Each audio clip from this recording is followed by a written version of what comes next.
Boa noite. Vai esperar um pouco todo mundo chegar. Vamos ver a doutora chegar.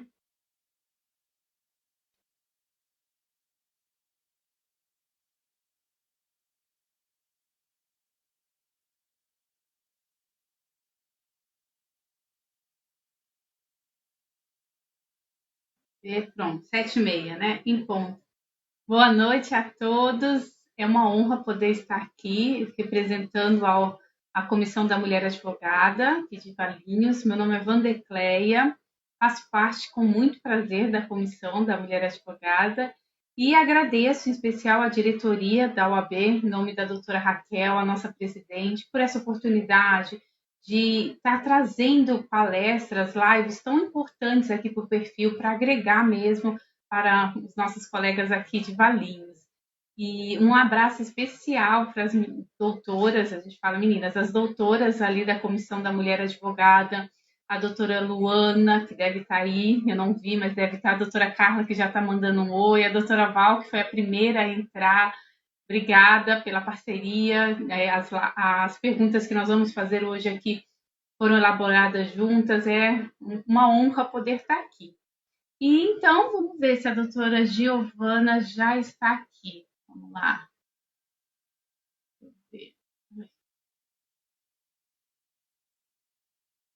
Vamos lá. Não, ainda não. Esperar um pouquinho, ela já deve estar chegando. Vamos ver quem entrou. A nossa vice-presidente, doutora Juliana, está aqui. Adriana, Luana, a doutora Raquel. É uma honra, doutora. Obrigada mesmo por essa iniciativa. É tão importante a gente, em momentos de pandemia, foi uma excelente iniciativa. A doutora Giovana chegou. Vamos lá.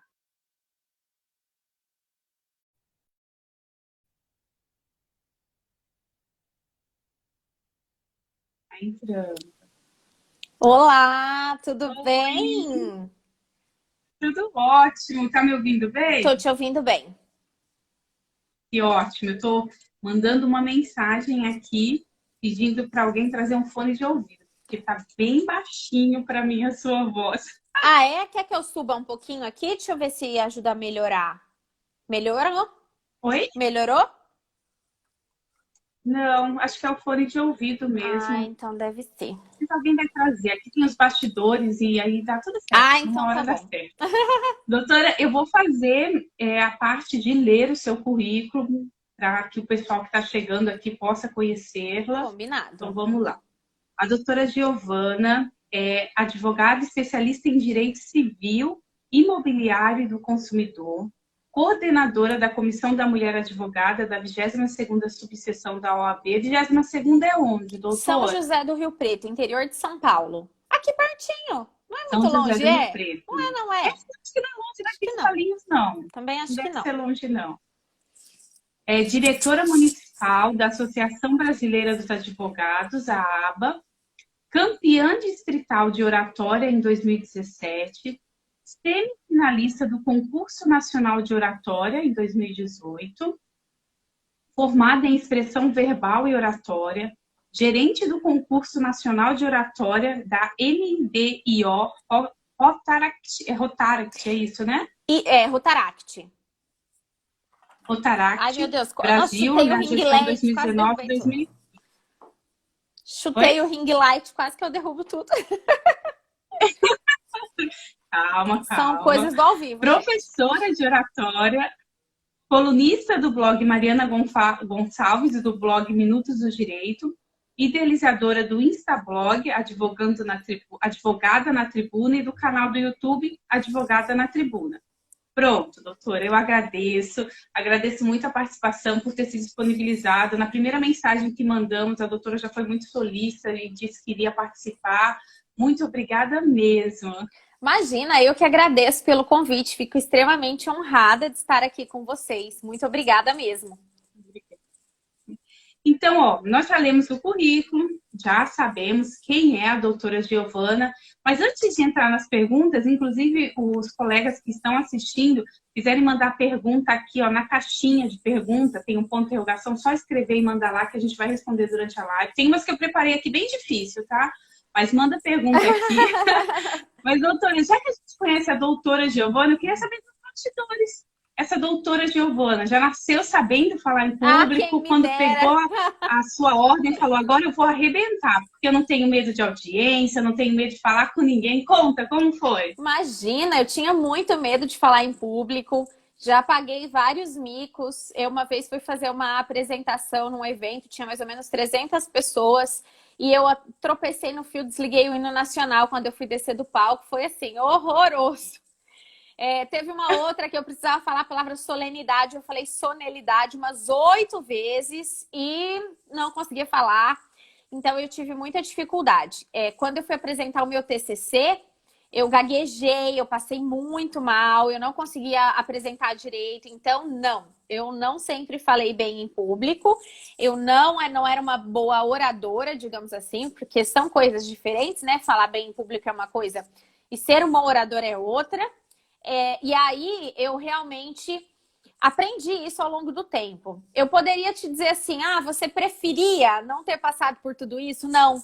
Eu acho que eu realmente gosto dessa sensação de ter passado por tudo isso, porque hoje eu posso dizer para as pessoas, assim como eu consegui, você pode. E isso se tornou a minha missão justamente por isso, pelo quanto eu percebi que eu era capaz de alcançar outras coisas, inclusive o sucesso profissional na advocacia, pela comunicação, pela melhora da minha comunicação. Nossa, que bacana, porque a gente fica a ver a dificuldade, principalmente do jovem advogado. A primeira audiência, e às vezes não é nem audiência do como falar com o cliente, às vezes você é inseguro. Eu falo muito, doutora, inclusive, que os advogados, principalmente os jovens advogados, eles têm tanto receio de cobrar consulta, porque eles não acreditam na capacidade que eles têm de cobrar consulta. E aí, mesmo quando eles vão cobrar, eles falam sobre aquilo de um jeito tão assim, sem graça, como se estivesse assim, pedindo algo que não lhes fosse de direito, sabe? Que o cliente não sente que realmente ele deve pagar aquilo, é mais ou menos nesse sentido. Então, sim, a comunicação, ao contrário do que muita gente pensa, falar em público não é só subir num palco e falar para uma multidão de gente. Quando eu estou falando com uma pessoa, eu estou falando em público. Então, você precisa... Ó, a gente tem experiência aqui, eu não sei se a doutora viu, tem uma colega aqui que ela falou assim, tive a primeira audiência online, não lembro do rosto das pessoas, porque travou o vídeo. Ainda tem mais essas experiências, né? É verdade. Que agora a gente, daqui a pouco, vai entrar nas perguntas, mas agora não é só falar para quem tá te vendo, quem você tá vendo, né? Às vezes sua imagem chega muito longe. Nós vivemos... Essa pandemia, ela trouxe um mundo que algumas pessoas já conheciam, mas outras não queriam acreditar que ele viria. E ele veio, né? E a partir do momento que você vê algo, não é possível você desver. Eu acredito que a gente realmente tem um avanço muito grande na comunicação. Eu estava fazendo uma live há pouco agora com o pessoal lá da aba do Acre, da Associação Brasileira de Advogados de lá. E aí ela até trouxe uma pesquisa que eu não tinha visto em números ainda. Mas tem uma pesquisa que estima-se que 58% das coisas que mudaram e foram para o digital não voltarão a ser como eram mais. E isso é um fato. Então agora a gente vai aprender a viver assim. Eu estava falando para ela que a gente pode olhar isso tanto pelo lado negativo quanto positivo. A gente pode escolher falar, nossa, agora eu vou ter que viver assim, falando no online, eu não gosto disso, eu vou ter que gravar vídeo. E por outro lado, você vai pensar assim, nossa, eu moro no interior, não tinha a menor possibilidade de fazer uma sustentação oral para o meu cliente. E agora eu tenho condições de ir lá e defender o direito dele, porque ninguém conhece mais o direito do meu cliente do que eu mesma.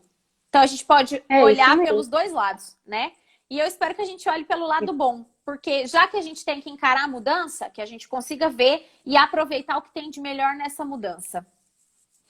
É isso mesmo. Agora eu tô te ouvindo perfeitamente. Olha que bênção, graças a Deus. Os bastidores aqui da produção trouxe um fone de ouvido. Então, já fico feliz de saber que uma professora de oratória, campeã distrital e semifinalista, e a gente está falando de concurso nacional, também teve seus perrengues no começo, enfim, teve muitos. Muitos Então perrengues. ainda tem salvação. Me conta, e a primeira audiência explicada, como foi? Foi Nossa, logo que pegou, como desculpa, foi? não ouvi, não entendi o que você disse. Como foi sua primeira audiência de verdade? Assim, que você teve que enfrentar, teve que falar lá, como foi? Então, aí é que tá. Quando eu fiz a minha primeira audiência, as primeiras audiências, eu não tinha domínio sobre oratória ainda, né? Eu tenho 7 anos de advocacia. A minha estrada com a oratória tem 5.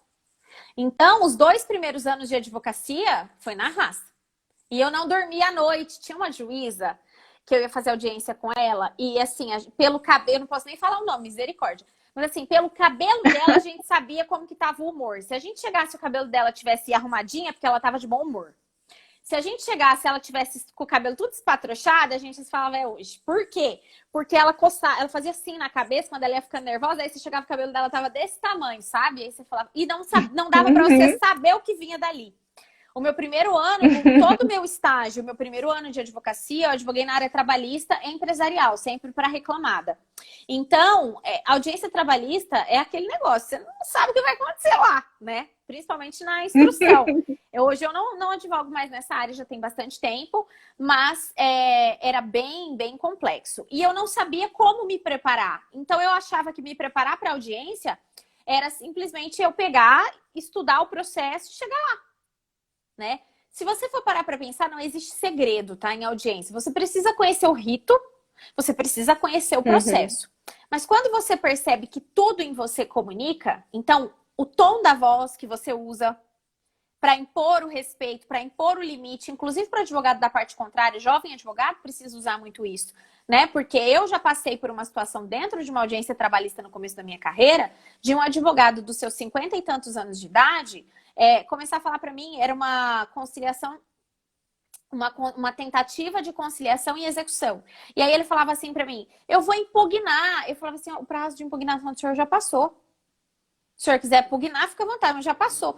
E ele começou a criar caos dentro da audiência. E aí, naquele momento, eu tive a percepção de dizer para ele o seguinte, doutor, a audiência é de tentativa de conciliação e execução. A minha proposta de acordo é tal. O senhor quer fazer ou não o acordo? Se o senhor não quiser, eu Uhum. estou levantando, estou indo embora, o senhor pode apresentar a sua impugnação, fica à vontade. Então, tem algum... E Mas aí... tem que ter muita confiança em si, né? No seu Tem, conhecimento, tem, tem que ter muita tem. E confiança, que a aí, doutora Cláudia está falando aqui. e aí o que que ele fez? Ele apontava o dedo no meu rosto, assim. Aí a terceira vez que ele apontou o dedo, eu falei, senhor, abaixa o dedo para falar comigo. O senhor me Uau! respeite. E na frente do juiz, na época as audiências eram com o juiz. Então foi na frente do juiz. Eu falei, senhor, me respeite, que eu não estou aqui brincando. Eu tenho um cliente aqui. E aí ele falou, aí ele sossegou, sabe? Aí o juiz também deu Uhum. uma colocada dele no lugar dele. Aí ele falou, tudo bem, vou aceitar o acordo, beleza. Aí falei dessa questão do acordo, vai fazer o acordo, não vai fazer o acordo.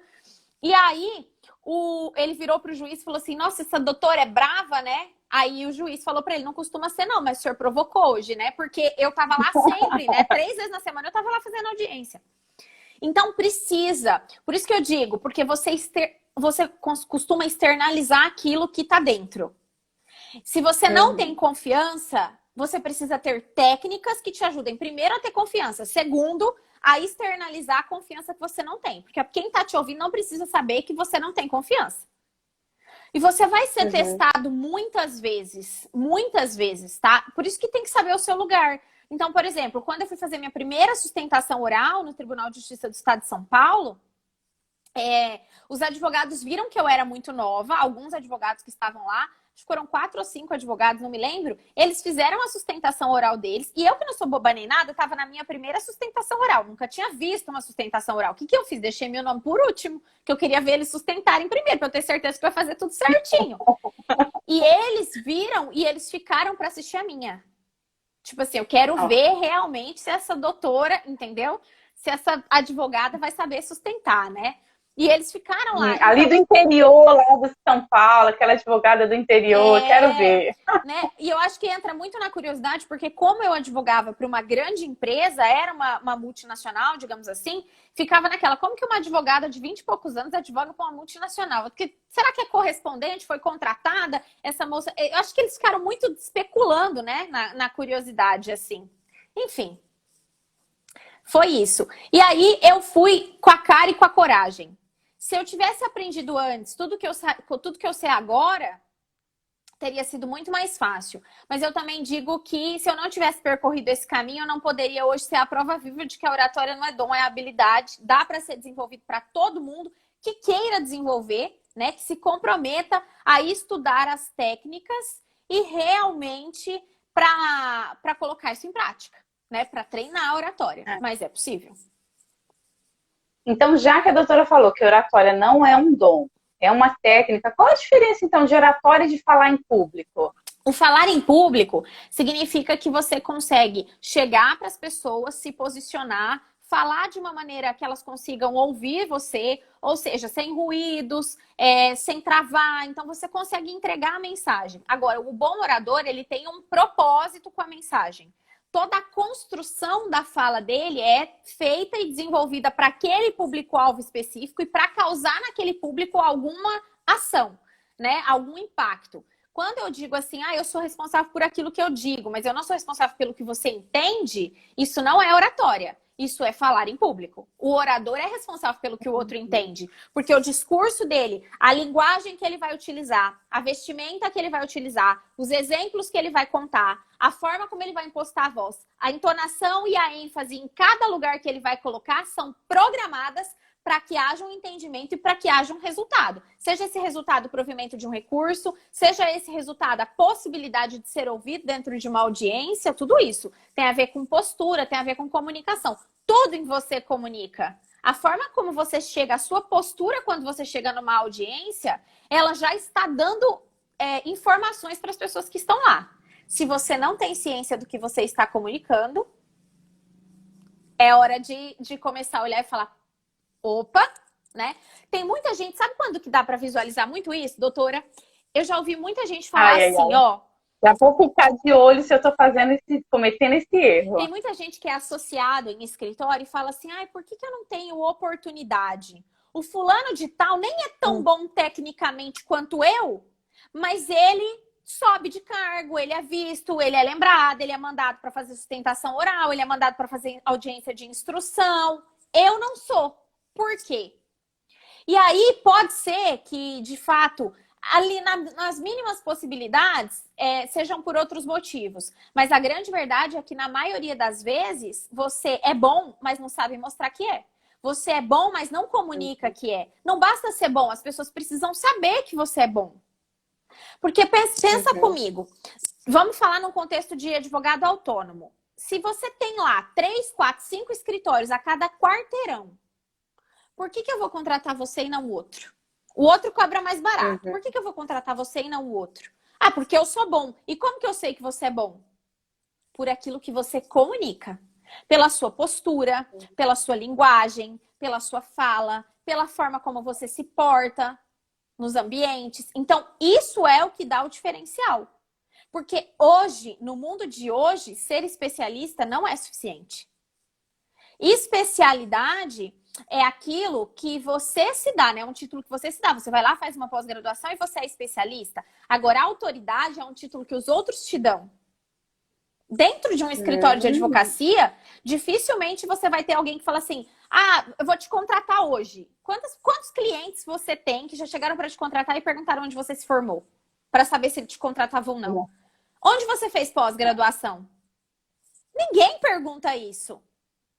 Né? Então é o que você comunica. Não onde você se formou, não qual especialização que você tem. Porque se, por exemplo... Eu acho que isso contribui para você, para você ter aquela que a doutora falou, de você saber se portar, de ter aquele suporte. Eu tenho conhecimento, agora eu vou desenvolver. Isso te ajuda nessa parte de você externalizar. Você tendo conhecimento, você consegue externar aquilo que de fato você tem lá dentro. Né? Tanto que uma das grandes técnicas da oratória é o domínio do conteúdo. Ou seja, se você me perguntar, Giovana, dá para enrolar? Se você comunica muito bem, você consegue enrolar. Então, assim, a pessoa que não é tão boa tecnicamente pode se sobressair, aquela pessoa que é boa tecnicamente não consegue se comunicar de maneira adequada. Não consegue falar da maneira correta, no momento correto, não consegue aproveitar e criar oportunidades. Então, pode ser sim que aquela pessoa que, nossa, você fala, nossa, era um perdido na faculdade, gente, e tá aí fazendo sucesso. E aquele que era o melhor aluno tá parado. Entende? Então, assim, é complicado. Você precisa realmente ter essa noção e falar o que é que eu tenho comunicado para as pessoas. Quando eu tomo a responsabilidade daquilo, da minha comunicação, o que acontece? Eu começo a ser responsável também pela mudança. Porque aquilo que está no outro eu não posso controlar. Mas se eu me responsabilizo, olha, a comunicação funciona assim, então agora eu vou comunicar o que eu quero. Eu quero comunicar isso, quero comunicar isso, quero comunicar isso. Então você toma posse disso e você começa a produzir aquele comportamento que vai gerar um resultado diferente nas pessoas. Uhum. Você é responsável, né? Como a doutora falou, por aquilo que comunica. Esse é o verdadeiro orador, que não só está falando em público. Exatamente. Já estou aprendendo, estou anotando. Aí, agora eu estou voltando uma pergunta que foi exatamente o que uma colega falou, que a doutora Val, ela participou hoje de uma audiência virtual. E eu queria, a doutora, quais dicas a doutora dá para uma audiência virtual? Tá. Por exemplo, a gente está aqui numa live, mas qual dica que pode dar para o colega que vai... Eu não tive nenhuma ainda audiência virtual, então nem faço ideia de como seja, mas a gente tem pessoas aqui que já participaram, fizeram. Primeira coisa que você precisa pensar para uma audiência virtual, a eliminação dos ruídos físicos.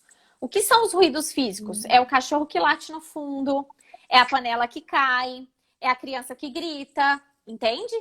É o vizinho que chama, tudo isso é ruído. Então, você precisa estar, preferencialmente, de fone, que você consegue isolar esse ruído ambiente.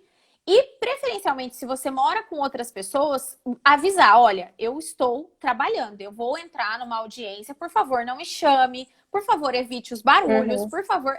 Isso é importante, né? Então, você deixar as pessoas cientes do quão importante é aquele momento faz com que elas entendam o porquê delas não... Isso também é comunicação. Então, vamos lá. A comunicação prévia. Você dizer para uma pessoa, olha, não faz barulho. Ela vai falar, tá bom. Mas ela não entende a importância daquilo. Então, você chegar nela e fala, olha, não faça barulho nesse momento, porque isso é importante para mim, porque isso é a decisão de um processo, sabe, é o direito de um cliente. Conta para ela o quanto aquilo é importante, que é mais fácil da pessoa respeitar a razão do que respeitar o pedido, entendeu? Primeira comunicação feita. Segunda, então, vamos lá. Elimina os ruídos físicos, coloca aqui, então, o fone, tá? Segunda coisa importante. Não esteja vestido só do umbigo para cima, né? Porque a maioria das pessoas vai fazer audiência hoje nessa história do home office e aí coloca pijama, né, na parte de baixo. Eu já vi advogado que fazendo reunião de samba canção. E aí, o que acontece? Mas ele levantou? Precisou levantar. E aí? É isso que eu tô falando. Porque você não tem o domínio, você não sabe o que pode acontecer. Apesar de todos os cuidados que você toma, a internet pode cair, você precisa levantar para reiniciar o modem. Pode ser que a internet esteja travando e você precise reiniciar o modem. Eu estava esses dias dando um aulão, uma grande amiga minha, inclusive, a doutora Tássia. Eu vi. Então, ela caiu da cadeira. Entendeu? Ela escorregou da cadeira e caiu. Aí eu te pergunto, e se ela não estivesse vestida adequadamente? Você vai, assim, por um descuido tão pequeno, jogar sua credibilidade no ralo. Porque você, por mais... O mínimo que vai acontecer é as pessoas perderem o foco.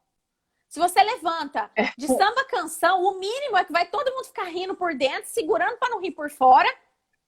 Entendeu? E você já perdeu a conexão com aquelas pessoas que já é mais difícil de estabelecer pelo virtual. Então, essa é a segunda dica. Se vista do traje social adequado, completo. Total. A nossa vice-presidente aqui da Ordem até está falando que veio uma orientação do Conselho Federal sobre os trajes. Sim, Se até precisa porque orientar, é porque... Exatamente. No regimento interno, inclusive, do TST, também tem lá escrito que eles liberam a toga para o juiz, para os desembargadores, para os ministros, na verdade, né? Mas eles exigem o traje social completo. Então, é preciso, tem que observar regimento interno para fazer ostentação oral. E tem que observar tudo isso. O que eu tô falando não é só para audiência. Você tá conversando com o seu cliente, sabe? E aí, de repente, você precisa resolver alguma coisa, é uma campainha que toque, algo... Sei lá, pegou fogo no prédio, você precisa sair correndo. A internet não perdoa, essas coisas viralizam. A sua autoridade, a sua credibilidade de anos construída por anos, pode ir embora por causa de uma peça de roupa. Não vale a pena. É uma dica que pode parecer assim boba, mas faz faz diferença. E aqui realmente, ó, a Juliana tá falando, e aqueles que sofrem de flatulência e não se segurou na live? Parece que, se não me engano, foi um juiz também, viralizou, ele pediu desculpas no final. Então, assim, são coisas que acontecem. Mas aí é uma coisa que talvez eu não possa evitar. Agora, a vestimenta é algo que tá totalmente no meu controle. Eu sempre digo assim, o que é imperdoável? É imperdoável aquilo que tá no teu controle e você não fez. Os erros que não estão no seu controle, eu travei, eu fiquei nervoso, entendeu? São tudo coisas que podem acontecer, não estão no seu controle. Agora, o que está no seu controle, você precisa fazer. Tá? A doutora vai falando, eu já vou pensando aqui em umas outras perguntas. Pessoal, se você tiver pergunta também, manda aqui na caixinha, na interrogação, que passa rapidinho a hora. Já passou meia hora, rápido A terceira dica que eu acho bastante importante é o seguinte. Quando você for fazer uns stories, ou quando você for gravar um vídeo para o seu cliente, ou quando você for gravar um vídeo informativo, vai fazer audiência, tudo isso. A hora que você for falar, a hora que você for discursar, a hora que for o seu momento de fala, olha na câmera e não na tela. Agora eu tô conversando com você, então eu estou olhando para você. Mas se eu tivesse sozinha na live, eu ia fazer a live o tempo todo, ou olhando os comentários ou olhando a câmera. Isso faz toda a diferença. Olha a diferença, ó. Aqui eu tô falando com você olhando na câmera, tá vendo? Agora eu vou falar com você olhando na tela. Agora eu tô olhando na tela. Percebe como faz diferença o olhar? E às vezes você não percebe. Se eu estiver o tempo todo falando só olhando aqui para a tela, você não percebe. Mas quando eu te olho aqui, você se sente olhada nos olhos. O olhar nos olhos cria uma conexão. Nós temos no nosso subconsciente, já gravado, aquela coisa que contaram pra gente de que quando as pessoas estão falando a verdade, elas olham nos olhos, né? Então você se conecta. E não adianta olhar no seu olho na tela, tem que olhar na câmera em cima. Eu tô olhando no meu olho na tela, ó. Agora eu tô olhando na câmera. Agora eu tô olhando na tela, agora eu tô olhando na câmera. Então faz toda a diferença. Parece que está sendo olhado nos olhos. Isso dá credibilidade, cria conexão, né? E conexão é o que a gente mais quer criar, principalmente estando nesse ambiente virtual que a gente não tem mais como tocar as pessoas, como ver, né, as pessoas ali de pertinho. Então, isso é muito importante. Então, pronto. Então, essas são as dicas. Para audiência virtual. Eliminar os ruídos, estar preparada, se vestir adequadamente. E essa última que é muito pouco. Olho no olho, ótimo. Eu ia fazer uma pergunta sobre a sustentação oral, mas eu vi que aqui a doutora Luana, cadê? Aqui, faz parte da Comissão da Mulher Advogada, fez uma pergunta, ó. Qual a dica que a doutora pode passar para quem tem vício de linguagem? Essa pergunta também foi feita pela doutora Carla ali em cima, até anotei. Por exemplo, né? Então, esses vícios de linguagem, qual a dica? Ó, uma dica que eu costumo utilizar com os meus mentorandos e que faz toda a diferença é leitura, tá? Quanto mais você lê, menos vício de linguagem você tem. Porque, na verdade, o vício de linguagem, ele vem para suprir uma lacuna entre o teu pensamento atual e o teu próximo pensamento. Você faz isso para enrolar quem tá te ouvindo. É uma muleta. Talvez você nunca não tenha percebido, tá? Boa. Mas o que acontece? É assim, ó. Eu tô falando com você. Aí eu falo, porque o outro pensamento que eu preciso falar não chegou ainda. Tá buscando. Então, quando você toma consciência disso, você tira o vício e você deixa o silêncio. E o silêncio é importante para que as pessoas, inclusive, reflitam sobre o que você está falando. Agora, isso é uma forma. A outra forma é a leitura. Por quê?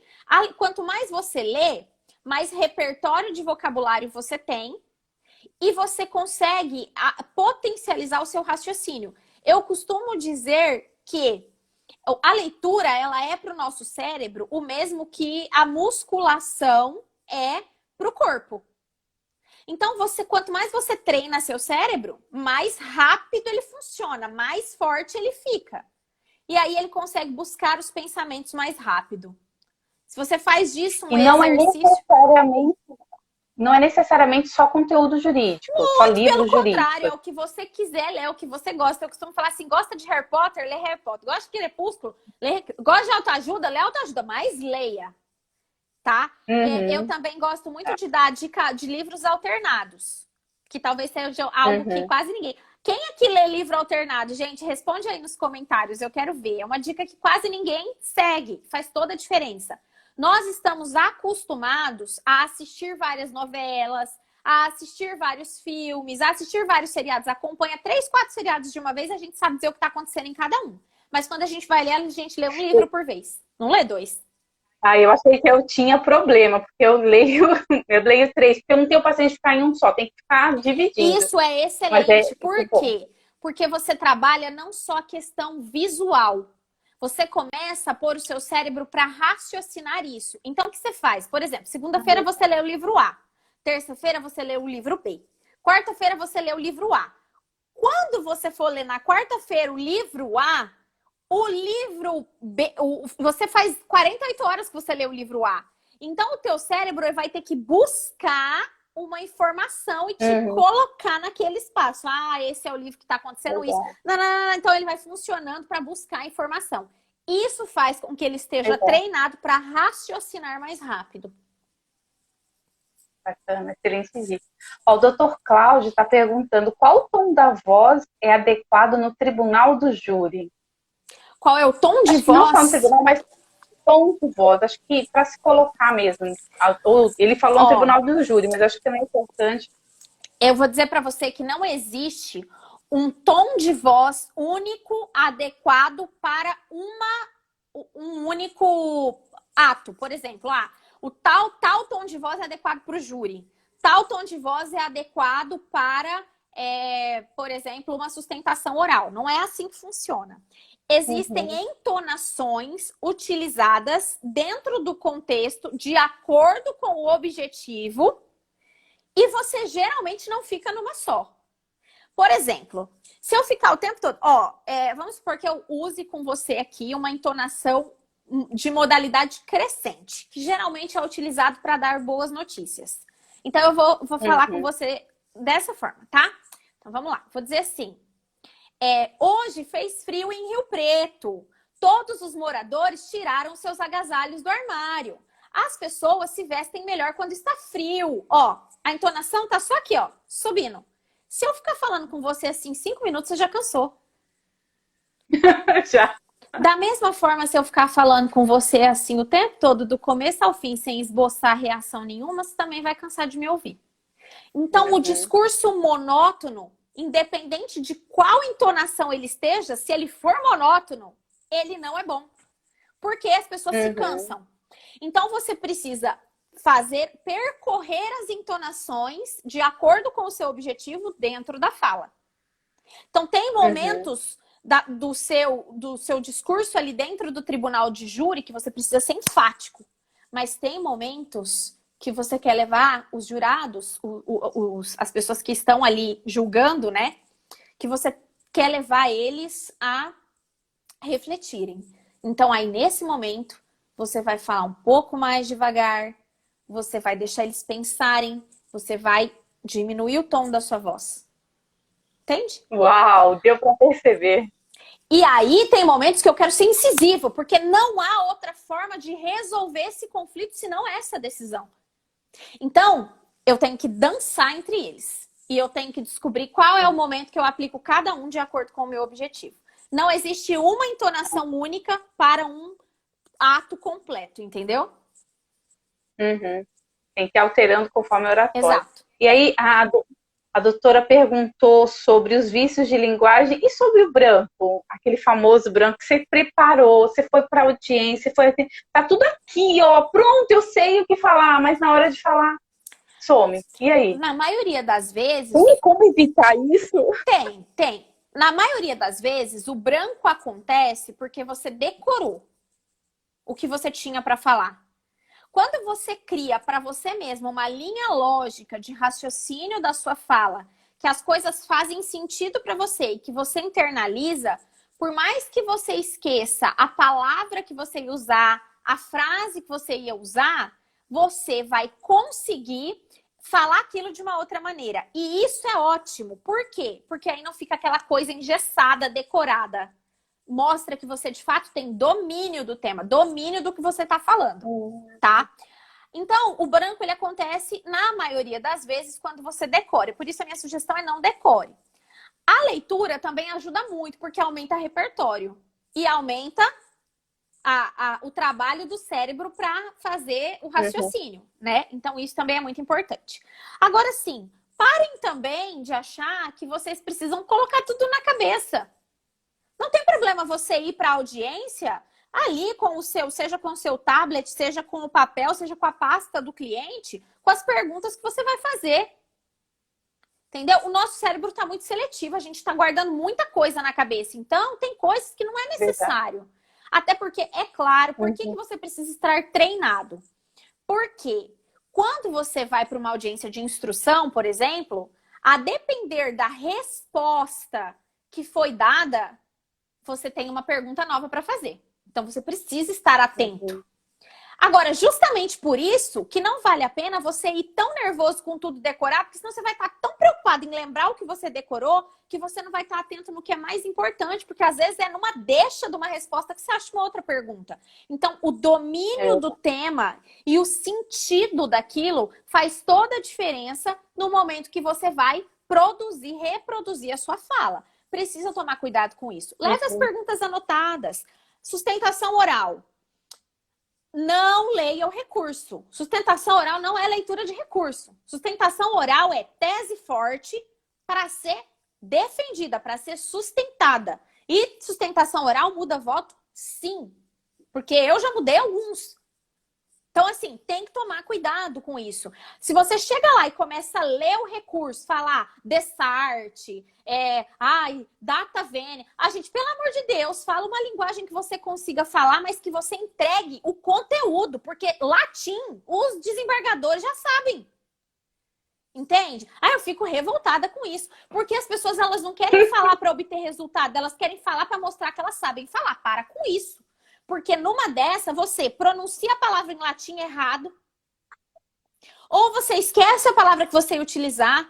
A oratória, ela não é boa quando você não erra nenhuma palavrinha, quando você pronuncia todos os R's certamente. Não é isso. A boa oratória é conseguir falar de uma maneira que as pessoas te entendam e que você obtenha resultado. Não existe esse negócio de oratória engessada.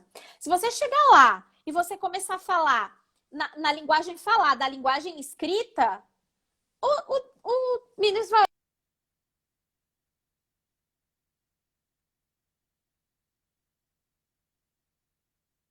Opa! Travou? Travou aí para vocês também ou foi só para mim? Deixa eu ver, minha internet está funcionando. Travou aí? Tinha voltou? Pausado. Voltou, né? Tinha pausado. Voltou, né? Voltou. Então, Pronto. o que acontece? É muito importante que a gente tenha essa consciência, tá? Agora, não tem problema nenhum que você leve ali um rascunho que tenha os pontos principais. Olha, a palavras-chave que você não pode esquecer. Mas voltou, não voltou, gente? O pessoal tá falando que travou, mas voltou, acho que voltou. É porque tem o delay, né? Tá. Mas tem que demora. Tá. Mas voltou. Então não tem problema você abrir a pasta ali do cliente, bater o olho, porque você não pode esquecer aquela tese com uma palavra-chave. Agora, leitura não, tá? Então toma cuidado, guarda o que for necessário. Não vai para lá com uma sustentação oral engessada. O cliente é seu, você acredita no direito do seu cliente, você conhece o processo, você escreveu o recurso.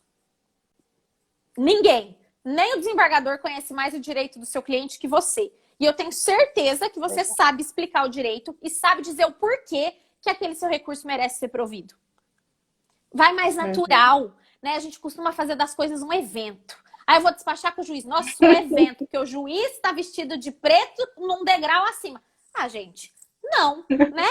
A gente deve para o juiz respeito, sem dúvida. E o juiz também deve respeito para a gente. Mas não vamos fazer as coisas como se fosse um evento, porque a gente vai criando histórias na nossa cabeça, a gente vai acreditando nessas histórias. E aí a gente vai ficando muito pequenininho diante da situação que é muito grande. É isso mesmo. Eu tô vendo o pessoal perguntar muito aqui, deixa eu só... Porque tá muita gente assim, gente me perguntando, essa já é a live das 21 horas? Não, gente. A aula das 21 horas é porque eu vou fazer o desafio Destravando Sua Oratória em 7 dias e ele começa hoje, que é um curso gratuito de oratória, né? Durante 7 dias. A primeira aula é hoje, mas a aula é às 21 horas e é pelo YouTube, não vai ser aqui pelo Instagram, tá? Então não é, aqui a gente ainda tá na live. Doutora Carla perguntou sobre alguma dica de sustentação oral na internet. Tem alguma diferença da sustentação oral? As dicas que foi dada para a audiência na internet e a sustentação oral? Tem alguma coisa a acrescentar? Eu não vejo tanta diferença assim, tá? O que é diferente é que você não tem como chegar já passando uma mensagem com relação à sua postura, o que na sustentação oral é muito olhado. A forma como você se posiciona diante da tribuna, a forma como seus ombros estão posicionados, isso te dá... Automaticamente as pessoas percebem se você está seguro daquilo que você está dizendo ou se você está retraído, né? Isso não é observado no online. Então tá aí um ponto positivo para quem ainda não aprendeu as habilidades da oratória dessa expressão corporal, tá no lucro fazendo a audiência ali, a sustentação oral, no caso, pelo digital. Agora, precisa tomar cuidado, além dessas questões todas que eu já falei, da audiência, das dicas, que você vai precisar trabalhar muito daqui para cima. Então, a gesticular, porque a sua mão vai estar aparecendo. Posicionar a sua câmera. Voltou? Posicionar a sua câmera.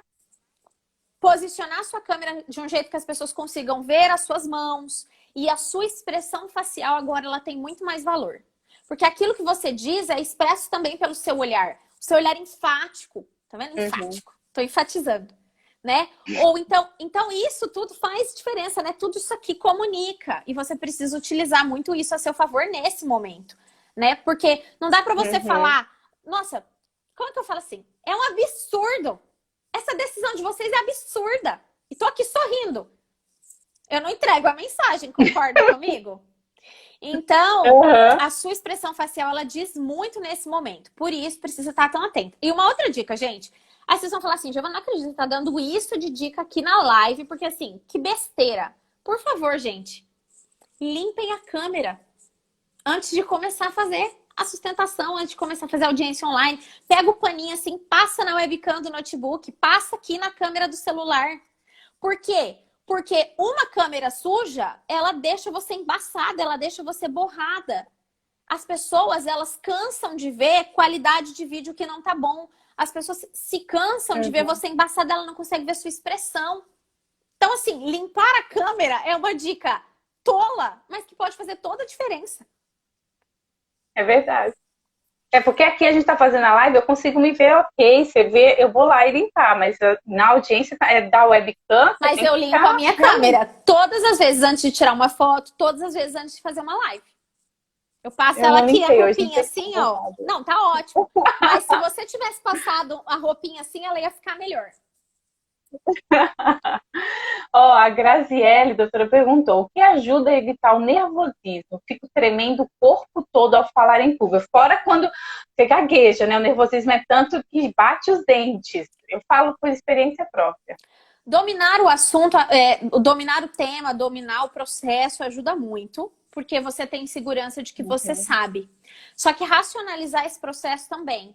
No seguinte sentido, quando o medo começa a vir, porque o medo é real, tá? As sensações são reais. Inclusive, esse é o tema que eu vou falar hoje, na aula que eu vou dar no desafio.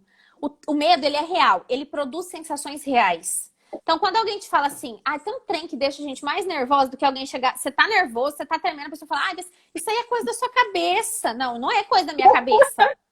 Entendeu? Eu tô sentindo.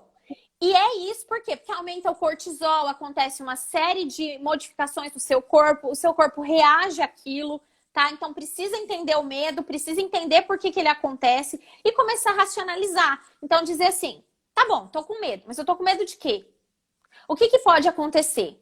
Então, mas eu domino o processo, ninguém conhece esse processo melhor. E você começar a se contar essas coisas do mesmo jeito que a gente se conta, e a gente se conta. Nossa, vai dar errado. Nossa, e se eu gaguejar? Aí a gente começa a visualizar gaguejando. Aí a gente começa a visualizar travando, mas a gente não visualiza dando certo.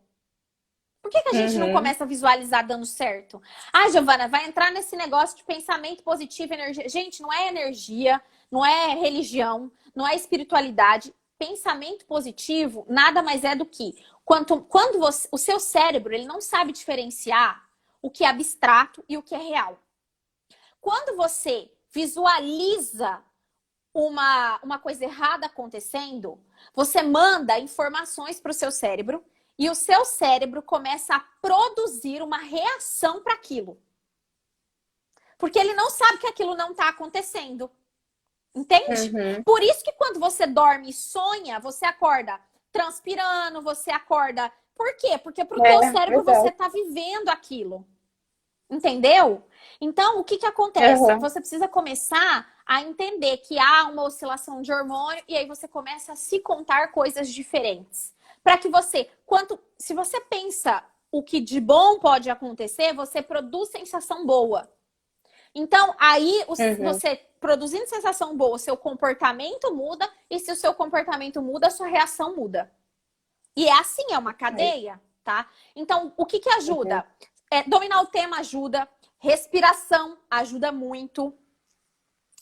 Outra coisa que ajuda, tudo que você for fazer de respiração, tá? Meditação, yoga, tudo que controle a respiração ajuda muito, porque a respiração é o primeiro ponto de desequilíbrio do seu corpo quando você tá nervoso. Então, falta o ar. Quando você começa a respirar normal... Por que falta o ar? Porque o teu organismo tá trabalhando para manter outras coisas funcionando. Até digestão a gente para de fazer quando a gente tá com medo, sabia? Nossa! O seu corpo para de fazer digestão. Ele entende que fazer digestão não é importante. Importante é fazer você sair daquela situação. Ou lutar ou fugir. Para você sobreviver, tá? Então, a respiração ajuda muito, porque daí ela vai controlando o restante. Ela controla o aceleramento cardíaco. Se você começa a respirar direito, 10 respirações que você faz aí, 10 vezes que você respira na respiração diafragmática, você já estabiliza o batimento cardíaco. Que você começa a oxigenar melhor. Enfim, é toda uma questão de entender, de fato, por que você tem medo, o que você teme, e começar a melhorar isso. Conforme isso vai entrando no seu hábito, você vai melhorando, tá? A 10ª audiência não vai te dar tanto frio na barriga quanto a primeira. Ainda vai dar. E que bom, que significa que aquilo é importante pra você. Quanto mais medo a gente tem de dar errado, mais cuidados a gente toma para que não dê errado. Eu vi uma dica que a doutora deu também, e essa eu aplico bem, é de chegar antes, né? De se preparar. Eu, por exemplo, vim aqui pro meu quarto e, enfim, preparei tudo, reli de novo o que eu ia fazer. E aí, quando era 19h20, eu já queria ligar, porque já tava, já... Acelerado. Então, eu acho que essa questão de ir, de você ficar preparada no lugar, eu acho que também é importante chegar antes. É importante ir por quê? Porque quando você chega num ambiente, ele é novo para você. Então, o seu cérebro vai ficar buscando nele para ver se ele é um lugar seguro, se tá tudo bem. É isso que o teu cérebro faz para te proteger. Então, você chega antes, conhece o ambiente, porque a hora que você entrar para falar, aquele ambiente já não é uma novidade para o seu cérebro. Ele já entendeu que ali tá tudo bem, que ali ele não corre nenhum risco. É verdade. Agora, a última pergunta, porque infelizmente já são 8h20, passa rápido demais. Doutora, eu sei que eu acompanho e vejo, a doutora fala que não existe o medo de falar em público, né? E sim o medo de falhar em público. Isso. Até vi que uma colega aqui falou, tinha pego a OAB essa semana e já tem uma audiência agora. Então, que ela está tremendo, e com certeza ela está. Eu tenho medo de falar. Eu queria, para a gente encerrar essa parte de oratória, que é tão importante na carreira, falar disso, o medo de falar em público, que a doutora define, como é? O medo é de falhar. Então, na verdade, você tem medo do que pode acontecer enquanto você está falando, né? É legal parar e racionalizar, pensar assim, o que eu tenho medo que aconteça? Qual é a pior possibilidade? É essa. Tá bom. O que eu posso fazer? O que está no meu controle para eu fazer para isso não acontecer? Faça. E entenda a sua condição humana. Porque nós vamos errar. Assim, atira a primeira pedra o advogado que tem seus 40 anos de carreira e nunca cometeu um erro na advocacia. E nunca deixou de falar alguma coisa que eu precisava ter falado numa audiência. Essa pessoa não existe. Nós ficamos o tempo todo querendo ser perfeitos e nós não somos. A perfeição não nos cabe. O que a gente tem que fazer é olhar para o que a gente pode, de fato, controlar e controlar aquilo. E ponto. E se visualizar dando certo. E se visualizar fazendo acontecer da maneira correta. É isso. Porque a gente é falho. E eu te falo uma coisa. No momento que a gente torna um ambiente propício ao erro, a gente se cobra menos, a gente pensa menos sobre o que pode dar errado. E quando a gente faz isso, a gente vai mais tranquilo. A gente não faz o corpo sofrer tanto, porque o corpo sofre as reações dos sentimentos que a gente tem. Sabe? Então é isso, é se preparar e fazer o que está no seu controle. E o que não tá? O que não tá a gente vê como resolve quando acontece. E se errar, aprende. Ninguém vai perder a cabeça, ninguém vai perder uma guerra. Infelizmente, a gente vai retificar, vai ter um jeito da gente fazer dar certo. É isso. Eu acho que é muito disso. É se reconhecer como humano. Tá? Outras pessoas já erraram antes de você. Pode ficar tranquilo. Ai, doutora, muito obrigada por vir. Eu sei que hoje é um dia especial e a doutora mesmo assim manteve o compromisso aqui com a gente. Muito obrigada. Imagina, eu que agradeço pelo convite. Queria só então ressaltar o convite para todo mundo que está aqui na live. Começa hoje o Desafio Destravando Sua Oratória em 7 dias. Vai ser um curso, né, que eu vou ministrar as aulas online todos os dias às 21 horas. Vocês podem fazer as inscrições gratuitas. O link está lá na minha bio. Eu espero todos vocês. Então, pronto, doutora, obrigada mesmo. Obrigada à comissão pelo apoio à Comissão da Mulher Advogada, à OAB de Valinhos por essa oportunidade que é tão importante, principalmente início de carreira. E não só início, que a gente sabe que a doutora Carla até falou assim, ela tem 4 anos de sustentação oral e ainda tem aquele frio na barriga. Então, como vencer isso? Aí, pronto. Acho que muito obrigada. 7 anos de advocacia, acho que faz uns 6 anos que eu fiz a minha primeira sustentação. E eu ainda tenho medo, ainda dá frio na barriga. Faz parte. Então, se a doutora Giovana ainda tem medo, nós, mortais, também podemos ter. Todos nós temos. Muito obrigada, um abraço, doutora. Um abraço. Tchau, tchau. Beijão, tchau. Pessoal, pergunta se a live vai ficar salva. Eu vou encerrar aqui e vou tentar salvar. Então, acredito que vai ficar. Então, depois dá uma olhadinha lá no perfil da OAB. Obrigada a todos que ficaram até aqui. Obrigada novamente à diretoria aqui da Ordem, que nos apoiou e que teve essa iniciativa. E um abração para as meninas do direito da Comissão da Mulher. Beijão, vou encerrar. Vamos lá.